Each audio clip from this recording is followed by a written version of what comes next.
Votre émission médicale vous est présentée en partenariat avec santémaghreb.com, le guide de la médecine et de la santé au Maghreb.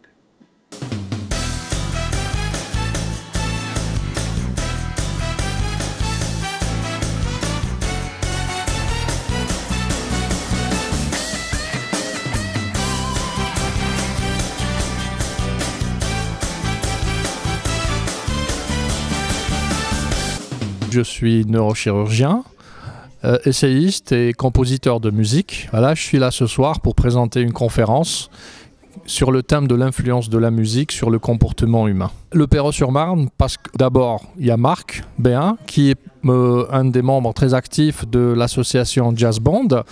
C'est un ami, on se connaît depuis près de 10 ans. Il était venu à Tizi Ouzou il y a 10 ans et puis on a fait un échange il y a quelques semaines. Il était venu avec son épouse Véronique Carlier pour faire un masterclass en musicothérapie. Donc dans un centre psychopédagogique à Oumelou, où il a formé des psychologues donc à cette approche musicothérapeutique dans la prise en charge des autistes, des trisomiques et des retards mentaux. Donc c'est une suite à cet échange-là, que je suis ici au Perreux donc pour présenter cette conférence. À la soirée, donc il y aura d'abord ma conférence, il y aura un débat après la conférence, et puis il y aura un concert avec les élèves de Marc Béhin, parce que Marc est professeur de musique, donc il y aura ses élèves, et à la fin aussi, il y aura on va pas dire le trio Marc Béhin, il y aura le quatuor, parce que l'invité surprise, c'est Salem Karouche, qui va aussi contribuer à clôturer avec le Marc Béhin trio cette soirée. Je suis très content d'être ici et ça me fait plaisir de cultiver ces échanges-là qui seront qu'enrichissants pour les deux côtés. Je suis directeur d'une structure qui s'appelle Jazz Band Association, qui est implantée depuis 25 ans au Perreux-sur-Marne. Nous avons depuis 20 ans mis en place des échanges interpays, des échanges culturels, des échanges de jeunes et des échanges de moins jeunes, qui nous a amené à faire pratiquement beaucoup de pays d'Afrique et beaucoup de pays asiatiques. Notamment, le dernier pays a été au Sanskar, à 3900 mètres, où on a été créé des ateliers de musique pour des enfants issus des minorités religieuses et ethniques. Il se trouve qu'effectivement, il y a 10 ans, comme disait le docteur Nougen, nous avons été à Tizi Ouzou faire une série de masterclass et de concerts à la Maison de la Culture de Tizi, et nous sommes rencontrés là, et nous sommes revus l'année dernière sur Paris, quand il a sorti son livre « L'influence de la musique sur le comportement humain ». Ça me semblait intéressant et je lui ai proposé de faire une conférence-concert à Tizi Ouzou dans ce cadre-là, où on a mis en place, en perspective, en tout cas la musique et la thérapie. Et donc ma femme, qui effectivement est musicothérapeute, pas moi je suis musicien, ma femme aussi, mais en plus musicothérapeute, elle a donc encadré à Oumalou, dans le centre pour handicapés pendant une semaine. À la fois elle a mis en place la formation post-éducatrice et en même temps elle est intervenue avec sa méthode sur les enfants handicapés, donc autistes, troubles du comportement, etc. Il se trouve que en ce moment au Perreux-sur-Marne, il y a une opération qui s'appelle la fête de la solidarité internationale, qui se déroule en ce moment pendant un mois. Et j'ai trouvé l'idée intéressante qui était organisée par le conseil départemental du 94 du Val-de-Marne, et il me semblait intéressant d'inviter dans ce cadre-là le docteur Nougen pour qu'il vienne présenter sa conférence au Perreux-sur-Marne, à l'auditorium Maurice Ravel. Et il se trouve qu'évidemment, j'ai associé derrière cette conférence un peu intellectuelle, pour le dire, j'ai associé du festif. Donc j'ai invité mes jeunes élèves à venir, et les moins jeunes d'ailleurs, parce qu'il y a des seniors aussi qui vont jouer. Donc on fait un mélange intergénérationnel. C'est ça qui est intéressant aussi dans une démarche pédagogique, c'est mélanger les univers et mélanger les âges. La musique n'a pas d'âge, voilà. Et donc notre slogan étant, nous, on peut dire qu'imaginons un peu pour réaliser beaucoup. C'est un peu notre slogan de notre association. Et donc on n'a pas hésité, après ce concert d'élèves, j'ai pas hésité d'inviter 2 musiciens de Dakar qui s'appellent Abdou Kouatré et Abou Diallo, qui vont jouer donc un à la kora et l'autre au djembé et à Darbuka. Et puis Salem Kerouche est arrivé, voilà, de Tizi Ouzou. Il m'a dit est-ce que je peux venir? Ben, j'ai dit pas de problème puisque tu es le bienvenu sur le plateau, donc nous allons faire juste après donc un concert festif pour un peu fêter, parce que la musique ça se fête, c'est pas uniquement c'est aussi de la recherche avec le cerveau, tout ça, des choses, mais aussi nous on est des musiciens, donc on fait passer notre passion, et j'espère que la soirée va être très très bonne, quoi. Je suis sans problème, j'en suis certain même. Nous on parcourt le monde évidemment, puisqu'on a un projet prochainement, on va au Vietnam, travailler sur une minorité ethnique et religieuse tout le temps à Yen Bai, c'est au nord de Hanoï. On a fait longtemps au Vietnam des actions pour les enfants victimes d'un agent orange. On intervient beaucoup pour les enfants des rues en Inde et les tsunamis, c'est-à-dire qu'on mélange toujours le concert, on va dire tout public, pas les alliances ou une invitation à un festival, etc., avec des concerts musico-humanitaires, moi j'appelle ça, hein. C'est-à-dire qu'on n'hésite pas après d'aller dans les orphelinats, faire des projets avec des ONG, des associations locales évidemment, qui font un travail de terrain fantastique. Je trouve qu'il y a des trucs fantastiques. Évidemment la musique c'est un langage universel, c'est ça qui est intéressant avec la musique, ça touche tout le monde et il y a des rencontres fantastiques, donc on peut se permettre de jouer avec des Inuits s'il faut, avec des personnes qui habitent du Népal, qui sont très loin dans les montagnes, comme à Tizi Ouzou, où c'est aussi des montagnes, hein, mais voilà, on peut se le permettre, nous, en tant que musiciens, et c'est une vraie richesse, et je trouve ça toujours fantastique. Ce qui est intéressant dans ça, c'est qu'on fait progresser aussi. Eh bien, ce qu'on essaye de nous inculquer, c'est la division dans cette société. On essaie de diviser les gens. La musique rassemble les gens. Dans un orchestre, c'est une harmonie. Et pour être une harmonie, il faut être ensemble, il faut se comprendre. Pour se comprendre, il faut se parler, il faut se communiquer. Ce qui manque le plus. On essaye modestement, avec ces projets, avec les jeunes qui sont là, vous entendez peut-être derrière, qui sont là autour de nous, de leur faire comprendre que la musique est vecteur de fraternité. Tout simplement. C'est-à-dire que si nous, on n'est pas tissu associatif, en tout cas aux premières portes et aux premières loges de mettre en place ce genre d'initiative, je crois qu'on passe vraiment à côté de quelque chose. Il faut vraiment, alors quand on parcourt le monde, on voit bien ce qui se passe. On a la chance d'être en France, dans une société qui malgré tout est stable. Et puis on peut encore faire des grèves et se révolter sans qu'il y ait trop de problèmes, même si on sait que tout n'est pas rose dans le meilleur des mondes, hein, mais on peut quand même s'exprimer quoi qu'il en soit, on a la chance. Donc si on a la chance, moi je dis tout le temps, moi j'ai la chance d'être musicien professionnel, de travailler à l'Opéra de Paris, de faire des projets avec d'autres musiciens.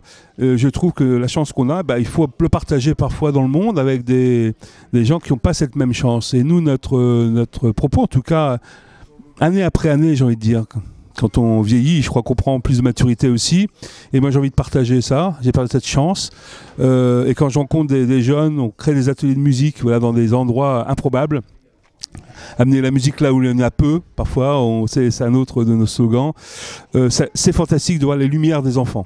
Hein, simplement parce qu'ils touchent simplement l'instrument, parce qu'ils ont accès à une musique parfois qui est vraiment extérieure, parce que nous on amène notre musique occidentale évidemment, et le partage, ils vont ramener parfois leurs chansons traditionnelles, folkloriques de leur pays, je pense des musiques indiennes, des musiques berbères par exemple qu'on ne connaît pas, l'oreille est différente, ça permet un rassemblement, et nous il faut qu'on soit vraiment porteurs de ce genre de projet pour pouvoir enrider un peu toute la violence qui existe et vraiment une société où on a l'impression que tout le monde est très communautaire et on reste dans nos petits sacs. Non, il faut briser ça et c'est dur. Et ce soir, avoir le Sénégal sur le scène, l'Algérie et la France, quel beau témoignage quand même.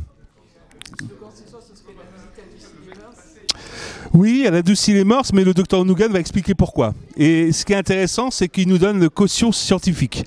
Parce que nous, on le sait. On sait qu'il y a des musiques qui calment, on sait qu'il y a des musiques qui énervent, on sait qu'il y a des musiques qui excitent, on sait qu'il y a des musiques de guerre, on sait qu'il y a des musiques de paix, on sait qu'il y a des hymnes. On le sait, mais ce qui est intéressant avec le docteur, et moi j'étais très charmé à Tizi Ouzou de sa conférence, c'est qu'il explique que se passe-t-il dans notre cerveau à ce moment-là. C'est-à-dire qu'est-ce que les neurones... et ça c'est fantastique, j'invite tout le monde à lire son bouquin d'abord, et après venir dans ces conférences, parce que vraiment, je trouve c'est un éclairage vulgarisateur, je ne sais pas s'il aime ce mot, mais en tout cas pour moi ça a été, parce que je ne suis pas un chirurgien, je ne suis pas un médecin, Et ça donne voilà. Et pour la musicothérapie, alors ça c'est aussi un domaine extrêmement intéressant, c'est que on sait que l'art-thérapie existe, fonctionne, et il faut vraiment. Alors ça prend, en France, c'est lent à venir dans mettre en place les choses, mais on sait que ça fonctionne, que ce soit le théâtre. La musique évidemment, la danse aussi, mais la peinture, enfin bref, on le sait qu'il y a plein de choses. Donc il faut qu'on soit nous porteurs de ça. Et cette expérience au Malou à Tizi a été extraordinaire. On était dans une équipe avec des éducatrices extraordinaires, une directrice vraiment fantastique, et une équipe d'éducatrices vraiment, parce que vous savez qu'elles sont sous-payées. Les gens n'ont pas de subvention pratiquement, ils se débrouillent, c'est des bénévoles qui encadrent ça. Les enfants ne payent pas cet endroit, c'est fantastique. Et donc c'est important que nous on soit aussi caution et qu'on entraîne cette dynamique-là. Et de même qu'en France aussi, parce que Véronique encadre aussi dans les centres pour handicapés les enfants dans les mêmes problématiques, mais bon avec peut-être des moyens plus conséquents évidemment. Un réel plaisir en tout cas d'accueillir le docteur, d'accueillir Salem, d'accueillir la Kabylie au Perreux-sur-Marne. Le Perreux-sur-Marne, c'est une petite commune, une petite, le maire, ça ne peut-être pas content, la maire, ça ne peut-être pas content, mais c'est quand même une commune du 94, sur les bords de Marne, qui est très sympa. Mais ils sont très contents de rencontrer Madame le maire ce matin. Elle était très contente de venir, et c'est bien que ça se passe ici, et que nous sommes très fiers d'avoir pu organiser, même si c'est beaucoup de travail, cette semaine, parce que Mouloud est resté une semaine quand même avec nous, et de même qu'on a été super bien accueillis à Tizi Ouzou évidemment, parce que le couscous, ça ne nous épargne pas là-bas. Hein. Enseignant de musique en retraite, du lycée Larvana Thirathen, musicien, chef d'orchestre, au Kdnouara, en même temps musicien de studio, compositeur. Actuellement, donc, je travaille beaucoup plus comme musicothérapeute du centre Oumalou du Sénégal Boden. Donc, l'expérience qu'on a eue dernièrement, au Mouloud, c'est Marc, Véronique, la musicothérapeute. Donc, à le centre, c'est pour échange. C'est la méthode de nous خدمة. وين la méthode de nous خدمة. نحفظ الداتا صورسن. مساعدة تقولني جالسين راش فرحان لو بيرسونيل يفرح الكل دونك ذا نشتني تسملي لي ثني غير نساعدة ذينا دي ثمورث يغدي يسملا لنا سكار ذاكيني كوم زران بلي كي على الحال ذاكيني donc ils ont préparé après la conférence de Mouloud on va faire le mini spectacle à parce que c'est ce qu'on a fait des Tizi Ouzou après la conférence de Mouloud on a fait un mini spectacle qui nous marque improvisation guitare et flûte. Donc la chose est il y a deux musiciens sénégalais, donc Percu et la Kora, que j'aime bien.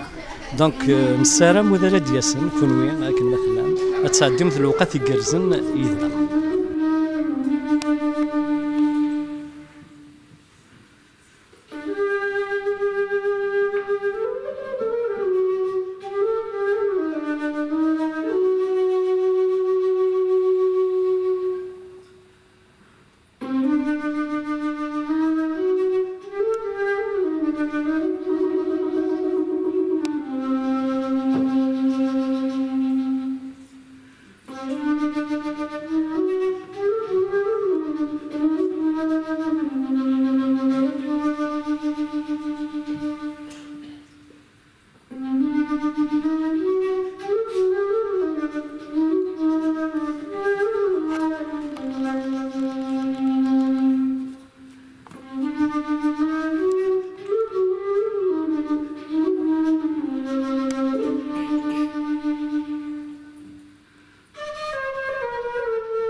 Alors, donc le titre de la conférence, comme je vous l'ai dit, c'est l'influence de la musique sur le comportement humain. Donc en préambule, il faut savoir que l'audition et la synesthésie, j'entends par synesthésie l'ensemble des sens internes, sont les premiers sens à se développer chez l'être humain. Et ils déterminent une partition. C'est-à-dire qu'à un moment donné, on retrouve un minimum d'éléments avec lesquels on sympathise dans une musique, on est dans une cérémonie festive, on est enclin à écouter de la belle musique, de la musique festive, on est heureux, et dans un mouvement d'incorporation, on peut bénéficier de ces éléments nouveaux et être heureux à l'écoute de cette nouvelle esthétique et de cette nouvelle harmonie. Alors comme je vous l'ai dit, notre corps est une grosse horloge guyane. Nous avons remarqué que les rameurs de pirogues en Guyane ramaient à une fréquence égale à la fréquence cardiaque. Et certaines musiques relaxantes sont justement faites à base de ce rythme cardiaque. Ça aide à se relâcher avec cette fréquence cardiaque. Vous voyez que tout est naturel. C'est un langage universel, mais il a ses propres dialectes. On ne peut pas être ému de la même façon à toute une même musique. C'est-à-dire que c'est en fonction de nos imprégnations culturelles, en fonction de notre sensibilité, de notre vécu et de notre vie intérieure.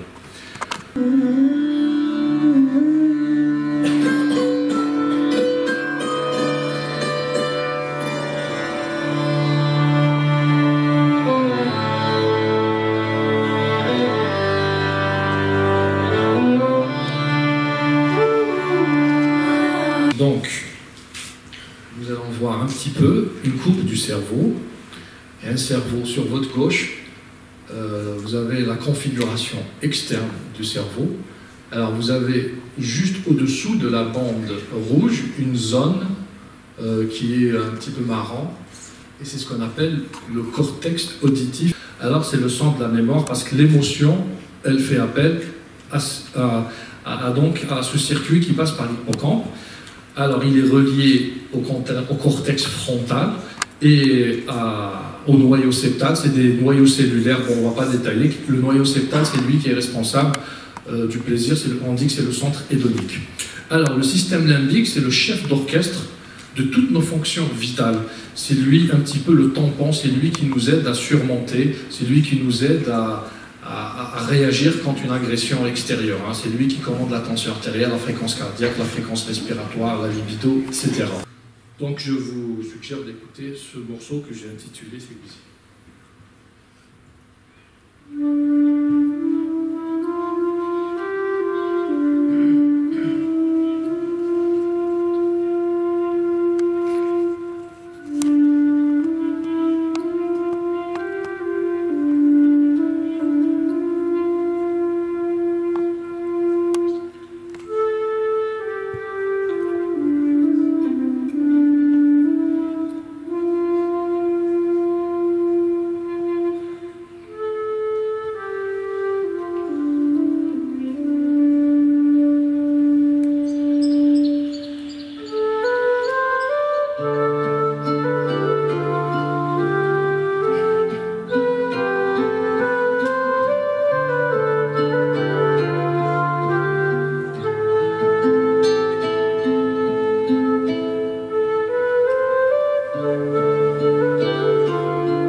Pour ceux qui ont une vie intérieure intense et ceux qui sont très musicophiles, entre guillemets, peut entraîner des moments libératoires de la souffrance.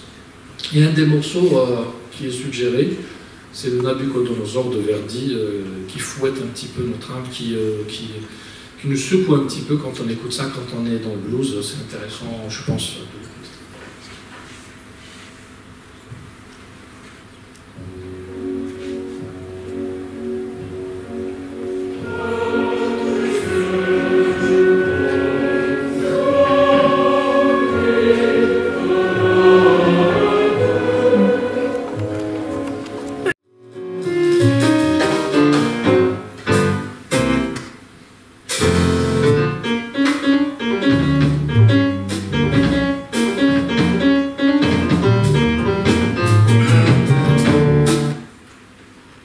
Voilà, c'était la première partie donc, du morceau de Svensson. Voilà, on arrive au terme de cette conférence. Voilà, si vous avez des questions, des interrogations ou des remarques, je suis à votre écoute.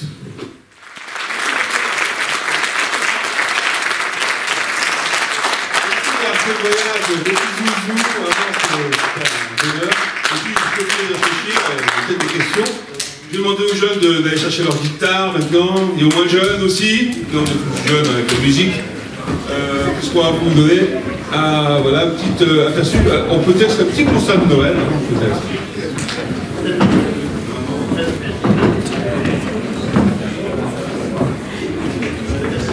Alors vous avez vu que le concert est intergénérationnel à Jazz Monde, c'est-à-dire qu'on n'hésite pas à faire jouer, voilà, les adultes avec les tout jeunes. C'est ça la beauté de la musique aussi.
Un docteur, un Elisabeth. Quand on dit droite et ça part à gauche, ça veut dire quoi? Mais moi je fais la même chose. Et bien fort.